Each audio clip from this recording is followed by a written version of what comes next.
The balance of power in Congress potentially hinging on a vote made today at the state capitol in Albany. New York's independent Redistricting Commission drawing up a new congressional district map for the state and sending it to the state legislature now for its approval. And CBS 6's Tom Eschen reports now from the Capitol with reaction from lawmakers and advocates.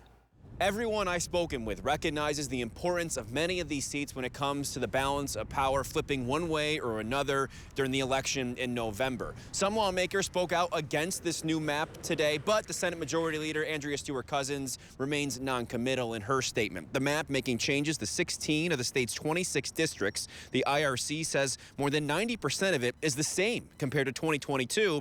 But what happens in that 10% is key. Paul Tonko's seat would now include Amsterdam, which was part of Elise Stefanik's district. Tonko says he appreciates the municipalities being under one roof now in the capital region. Mark Molinaro's district would include East Greenbush. He says it keeps his regional identity intact, something the IRC was hoping to preserve too. You know, in some cases, had we made radical changes here, people would have voted in 3 different districts and over 3 different consecutive elections, potentially for 3 different people. Could mean a change in a few elections in different areas and change the balance of power in Washington, D.C. Hear from Assemblyman Chris Tague, their Republican. His district would switch from District 21 to 19. He's one of the people that have questioned this process, as have others. The court waived the public hearing requirement back in December, with many groups saying that input is necessary to make these maps the most accurate. The Court of Appeals, in their ruling, said that we had all of the input necessary to make the modifications for the second version of the map.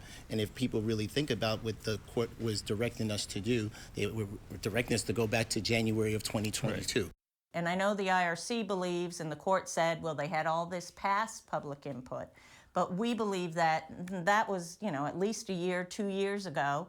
And times have changed. People want to speak out. People want to talk about what they feel is important in their communities to develop lines. It's also important to remember this is a tight timeline. Lawmakers are supposed to be off next week. I'm told the Senate is mulling coming back on Tuesday. The Assembly haven't had any conversations about coming back thus far. Don't forget, the 27th is when petitions go out, though I'm also told there's many people saying it's very likely these maps could be challenged in court, which could push this time frame back weeks, if not months. Reporting here from Albany, Tom Eschen, CBS 6 News.